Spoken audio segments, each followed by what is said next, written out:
Students, welcome to my channel. I am Vishnupriya Biology faculty. Today I am going to start new lesson, the living world. Topics covered in this lesson are introduction, characteristic features of life, diversity in life, binomial nomenclature, need for nomenclature, classification, taxonomy, taxonomic categories and taxonomical aids. These are the topics covered in this lesson. Now I am going to give introduction about this lesson.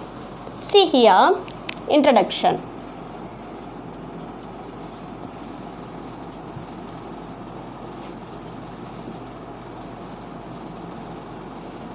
Students, in your surrounding, you found variety of organisms.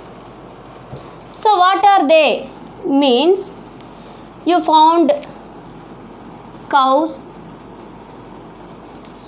then dogs, cats, next human beings,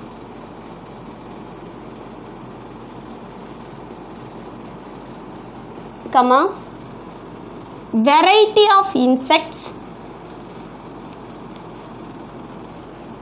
and some microorganisms also.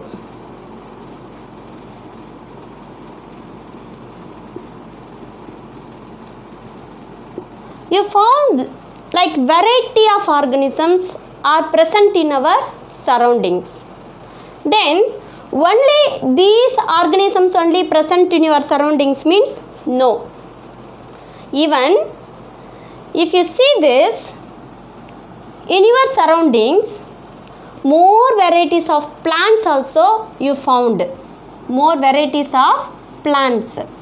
Okay, plants means, so here small bushes, herbs and then trees and then aquatic plants. Like this, more varieties of plants also present in our surroundings.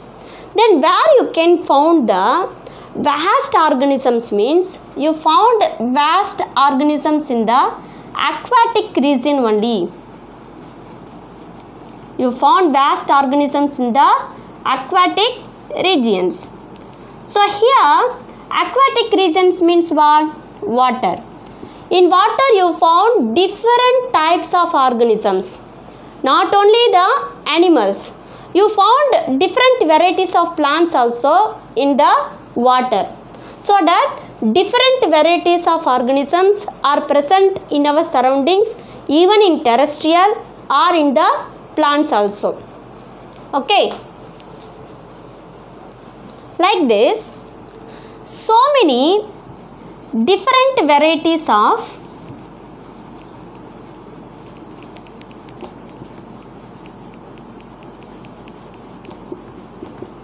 organisms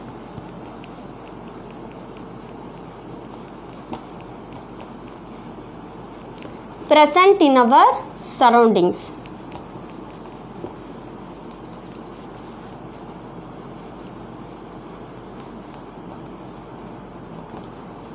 So how these different varieties of organisms you are going to study in a systematic manner. That means in this lesson we are going to study about how these organisms and all going to study in systematic manner.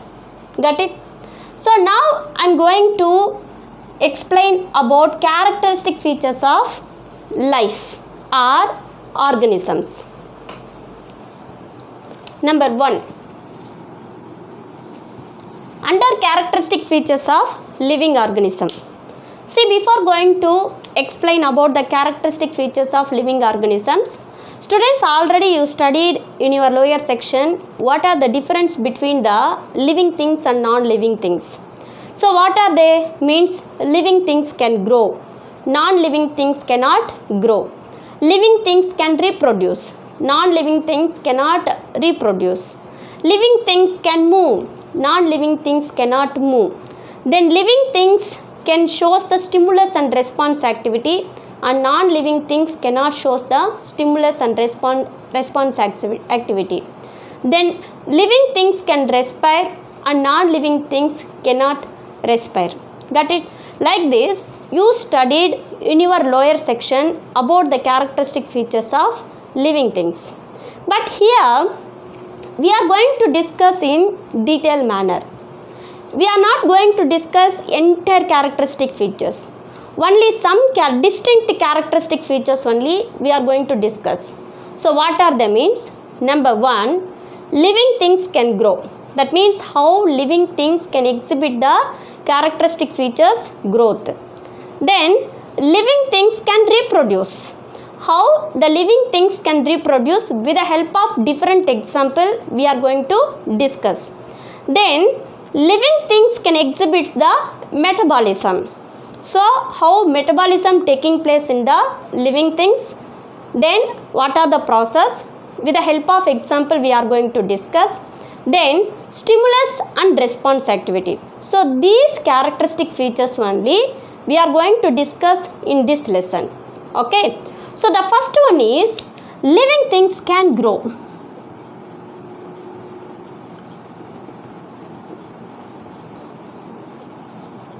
Living things can grow. Say here how you can say living things can grow. See, when you was 5th standard, your height and size not similar. That means now you are 11th standard. So compare to that. When you was 10 years old, now you are 14 years old or 15 years old. You can see the height, size and weight not similar. That means not same. Then what is happening means day by day you are grown. Yes or no? You are growing. So that all living things can grow compulsory. But how to identify this growth means to see the size, shape and then mass. Mass means what? Weight of the organism. Then this growth, entire life, the organism shows the growth or not showing the growth means are not showing the growth. See, in humans, if we can see means the growth is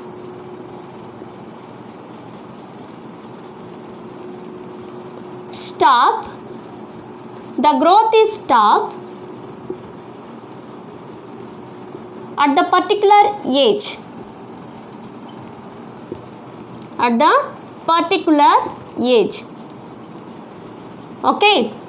So, if the humans reach to the particular age, the growth will stop. But in case of plants, the growth is continuous manner. Okay. Continuously, the growth is taking place in the plants. Then, what about in unicellular and multicellular organism? You can see in multicellular organisms, best example, human beings and plants also come under the multicellular organism. In multicellular organism, the growth done with the help of cell division. With the help of what ma? Cell division. With the help of cell division only, the growth is taking place in the multicellular organism. But this growth is not continuous in case of human beings. That means in animals. Once it reaches to the particular age, the growth will stop. But in case of plants, the entire lifespan, the growth is taking place. Then how to find the growth? Okay, not in plants. Okay, in a cell, that means here I said, so growth is taking place by the process called cell division. How to find the cell division means by using the in vitro. That means here inside the lab by using the cell, you can see that how the cell division is taking place. See here, in our body, some organelles, the cell division are not, that means here the cell division is taking place, that means growth continuously the growth is taking place. So example, your hair, nail and then skin. You know very well, if you are cutting your nail, then after some days the nail will grow, am I right? If hair fall is taking place means again some days after, then again new hair will produce. Even another example, if you see the liver cells, if some part of liver cell damaged means the doctors will cut that damaged part, then after some times the remaining part of the liver will grow. So what is happening means here that cells have the regeneration capacity. Okay, so like that the continuously cell division taking place in human beings also, except some cells only, not all the cell. Okay, so what are the example? Hair, nail and then skin and then liver cells. Okay, then this is the case in living things. In our surroundings, some non-living things also exhibits the growth. So what are the example? Means mountains and then sand molds. If you see mountains, after 10 years or 15 years, if you see, slightly the shape and then height also increasing. How? Means decomposition of the materials. By the process of decomposition of the materials, the mountains also shows that means non-living things also can exhibit the characteristic features growth. Got it? Clear? Next characteristic features. So what is that means? Reproduction. Next characteristic features of living things is reproduction. All living things can exhibit the characteristic features reproduction. See, reproduction is the important biological characteristic features. That means one, if there is no reproduction, further no new young ones are not formed. So that what will happen? First, endangering of the species, that means decreasing the number. Then slowly what will happen? Extinct of species is taking place. Best example, sparrow. So 15 years, before 15 years or 20 years, you ask your parents also, more sparrows are there. Even that birds enter inside the house also, then it is moving here and there. But nowadays if you see, the population of the sparrow is already decreased only. So what is the happening? Means the reproductory capacity is very less in that bird because of that radiation. Am I right? So that what I am giving this why I am giving this example means, if there is no reproduction, further no new young ones are formed, later the number will decrease. Particular species of organism number will decrease. That means endangering of the species is taking place and finally extinct of the species is taking place. For extinct species, one example, dodo. Already you studied in your lower section also. So that reproduction is the important biological event. If there is no reproduction means endangering and extinct of species is taking place. Now see here, in living things, how many types of reproduction is taking place? Means in living things or living organism, there are the two types of reproduction is taking place. Number one is asexual reproduction. Number one is asexual reproduction. Number two is sexual reproduction. Like this, there are two types of reproduction taking place in the living organisms. Okay. Here, in case of asexual reproduction, there is no fusion of male and female gamete is taking place. In asexual reproduction, there is no fusion of male and female gamete is taking place. That means the single parent undergo the division. That means the single parent can produce the young ones. There are different types of asexual mode of reproductions are there. So what are they means? Number one is fission. Number two is budding. Number three is fragmentation. Next, number 4, regeneration.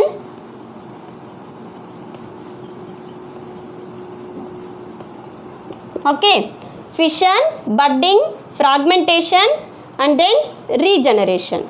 So these are the common method of asexual reproduction found in the living organism. See example of the fission, unicellular organisms like bacteria, amoeba, euglena, verticella, paramecium, etc. So these are all the example for the fission.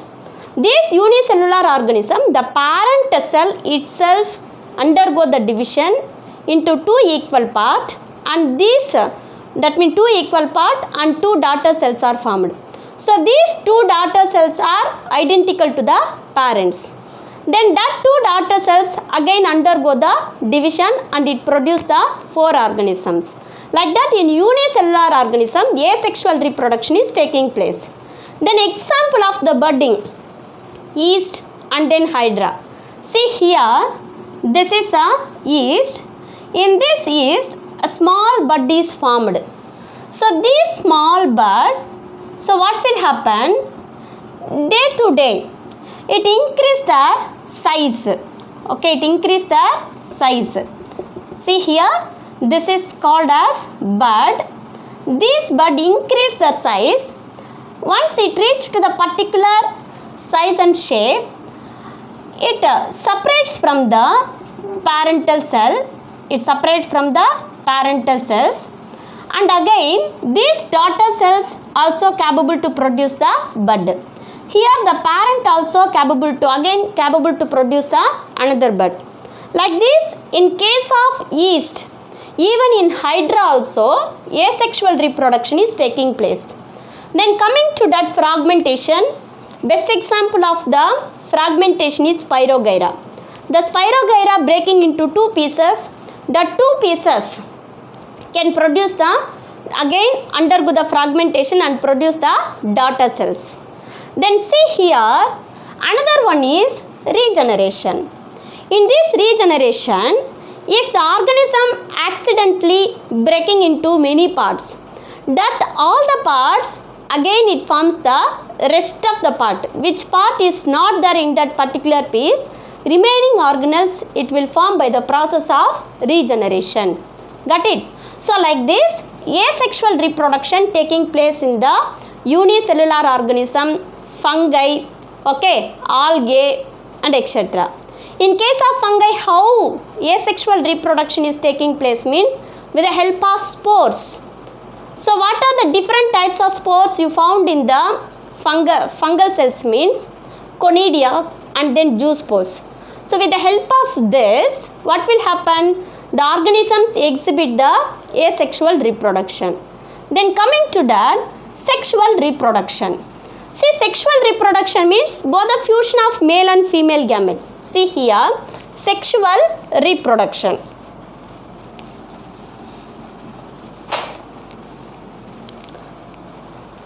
Here, in sexual reproduction, both male and female parents are involved. Male can produce the male gamete and female can produce the female gamete.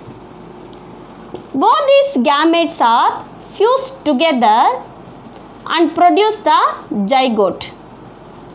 See here, by which process means fertilization process. Okay, by the process of fertilization, both male and female gametes fuse together and produce the zygote. This zygote will develop and produce the embryo. Further, this embryo develops and produce the young ones. Like this, all the living organisms exhibit the characteristic features sexual reproduction. Under this also, some exhibit the asexual and some exhibit the sexual mode of reproduction. So which organism shows the sexual mode of reproduction means higher plants and then higher animals exhibit the sexual mode of reproduction. Got it? Now coming to that, at the same time, all the organisms are not capable to produce the young one also. That means all the living organisms are not capable to produce the young ones. Example of that, so what are the example means? Mules, you know very well, is a sterile. It is a sterile animal. And then sterile couple. So here sterile couple means, if you see in some couples, either male cannot able to produce the sperm or female cannot produce the ovum. In that condition, the couples cannot produce the young one, so that they approach the fertility center. So that is the good example for those living organisms cannot capable to produce the young one. Another example, so sterile, okay, sterile female worker bees. Sterile female worker bees. You know very well, in honey hive, so there are different varieties of bees are there. One is queen, another one is male, that means drones, then another one is worker bees. So only queen can participate in the copulation. During the fertilization, queen can only participate in copulation with male. Then what about the female means? Only work is to collect the nectar from the different places. So here, in this case, this female worker bees also living organisms only, but here it cannot capable to produce the or lay the eggs. So like that, example of that living organism which can shows the reproduction, which living organisms cannot shows the reproduction. Students, in the next session, I am going to teach about remaining characteristic features of the living things like metabolism, stimulus and response activity. Students, thank you for watching my video. Please click the bell icon to get more videos. Thank you.